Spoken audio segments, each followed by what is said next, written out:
Hello friends, നമ്മുടെ പുതിയ വീഡിയോയിലേക്ക് എല്ലാവർക്കും സ്വാഗതം. ഞാൻ ലക്ഷ്മി. എല്ലാവരും സുഖമായിട്ടിരിക്കണമെന്ന് വിശ്വസിക്കുന്നു. ഇന്ന് നമുക്ക് നോക്കുന്നത് കുറച്ച് എല്ലാവർക്കും ചിലപ്പോൾ പരിചിതമായിട്ടുണ്ടാവും, പക്ഷെ എന്നാൽ അറിയാൻ വയ്യാത്തവരൊക്കെ ഉണ്ടെന്നുണ്ടെങ്കിൽ യൂസ്ഫുൾ ആയിട്ടുള്ള കുറച്ച് ടിപ്സ് ആണ്. അപ്പോൾ നമുക്ക് വീഡിയോയിലേക്ക് പോകാം. നമ്മുടെ ചെറുപയറൊക്കെ വെക്കുമ്പോൾ പിന്നെ പ്രാണികളൊന്നും കയറാതിരിക്കാനുള്ള ഒരു കുഞ്ഞു ടിപ്പാണ്. അപ്പം നമുക്ക് അതിനായിട്ട് ഇതിലേക്ക് 2 ഉണക്കമുളക് ഇതുപോലെ ഒന്ന് ഇട്ട് കൊടുക്കാം. നമ്മൾ വൻപയർ വെക്കുന്ന സമയത്തും ഇതുപോലെ തന്നെ ഒന്ന് ഇട്ട് കൊടുത്താൽ മതി.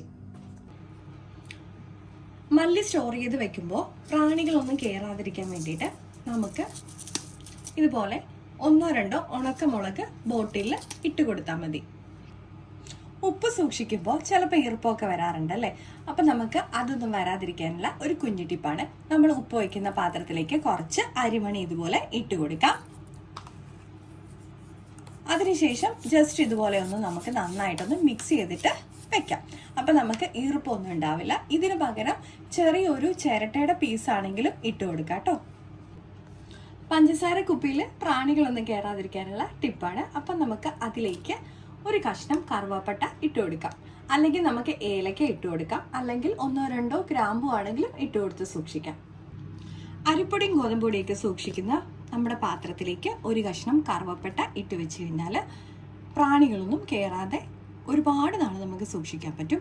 അല്ലെങ്കിൽ ഉണങ്ങിയ കറുവേല ഇട്ട് കൊടുത്താലും മതി. മല്ലിപ്പൊടി സൂക്ഷിക്കുന്നതിനകത്ത് പ്രാണിയൊന്നും കയറാതിരിക്കാനായിട്ട് നമുക്ക് ഒരു ഉണക്കമുളക് ഇട്ട് കൊടുക്കാം. ഇതുപോലെ സൂക്ഷിച്ചു കഴിഞ്ഞാൽ പ്രാണിയൊന്നും കയറത്തില്ല.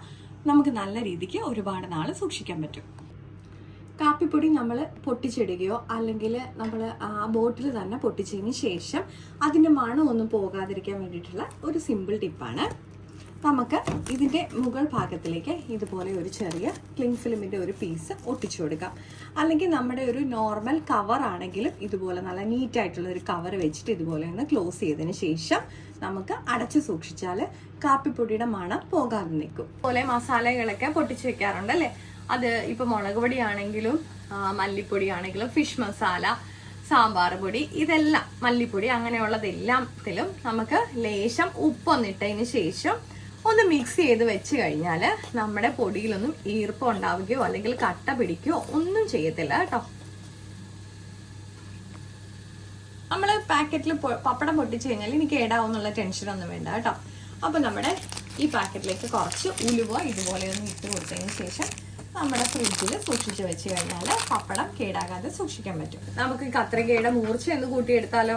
അപ്പോൾ അതിനായിട്ട് ഇതുപോലെയുള്ള ഒരു അലുമിനിയം ഫോയിൽ എടുക്കുക. എന്നിട്ട് ഇതുപോലെയാണ് ഇതിൻ്റെ ജസ്റ്റ് ഒന്ന് പീസ് ചെയ്ത് കൊടുത്താൽ മാത്രം മതി. നമ്മുടെ കത്രികയുടെ മൂർച്ച എളുപ്പം തന്നെ നമുക്ക് കൂട്ടിയെടുക്കാൻ പറ്റും. നമ്മുടെ അടുത്ത ടിപ്പ് തക്കാളി എങ്ങനെ കേടാകാതെ സൂക്ഷിക്കാമെന്നാണ്. അപ്പോൾ അതിനായിട്ട് നമുക്ക് ഒരു നുള്ളു വെളിച്ചെണ്ണ ഇതിലേക്കൊന്ന് അപ്ലൈ ചെയ്ത് കൊടുക്കാം.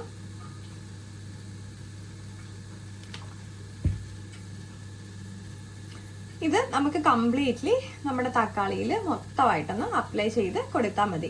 ഇതുപോലെ നമ്മൾ ഫ്രിഡ്ജിൽ വെക്കുകയാണെന്നുണ്ടെങ്കിൽ നമ്മുടെ തക്കാളി ചീഞ്ഞു പോകാതെയൊക്കെ നമുക്ക് പിന്നെ സൂക്ഷിക്കാൻ പറ്റും. നമ്മുടെ അടുത്ത ടിപ്പ് തേങ്ങ എങ്ങനെ സ്റ്റോർ ചെയ്ത് വെക്കാമെന്നാണ്. നമുക്ക് നമ്മൾ ഉപയോഗിച്ചതിന് ശേഷം ബാലൻസ് ഉള്ളതൊക്കെ നമ്മൾ ഫ്രിഡ്ജിന്റെ താഴത്തെ തട്ടിൽ സൂക്ഷിച്ചാൽ മതി. അപ്പോൾ അതിനായിട്ട് നമ്മൾ വെക്കുന്ന സമയത്ത് ഇതുപോലെ ഒരു ലേശം ഉപ്പൊന്ന് മിക്സ് ചെയ്ത് വെക്കുകയാണെന്നുണ്ടെങ്കിൽ നമുക്ക് 2 ദിവസം വരെ നമ്മുടെ ഫ്രിഡ്ജിന്റെ താഴത്തെ തട്ടിൽ കേടാകാതെ സൂക്ഷിക്കാൻ പറ്റും.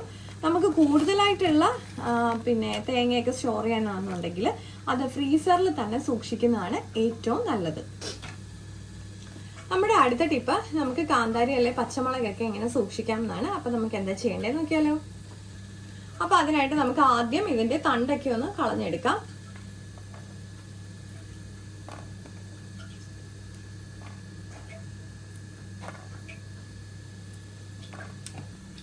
നമുക്കൊരു ചെറിയ കണ്ടെയ്നറിലേക്ക് ഒരു ചെറിയ പീസ് ടിഷ്യൂ പേപ്പർ ഞാൻ ഇട്ട് കൊടുത്തിട്ടുണ്ട്. അതിനുശേഷം നമുക്ക് നമ്മുടെ കാന്താരി ഇട്ട് സൂക്ഷിക്കാം. അപ്പോൾ നമുക്ക് കുറേ ദിവസം കേടാകാതെ ഇതുപോലെ വെച്ച് കഴിഞ്ഞാൽ സൂക്ഷിക്കാൻ പറ്റും. പച്ചമുളകാണെങ്കിലും നമുക്ക് ഇതുപോലെ തന്നെ സൂക്ഷിക്കാൻ പറ്റുന്നതാണ്. നമുക്ക് വെളിച്ചെണ്ണ കുപ്പിയിൽ ഒരു കല്ലുപ്പിട്ട് സൂക്ഷിച്ചു കഴിഞ്ഞാൽ നമ്മുടെ വെളിച്ചെണ്ണ കേടാകാതെ കുറേ നാൾ നമുക്ക് സൂക്ഷിക്കാൻ പറ്റും.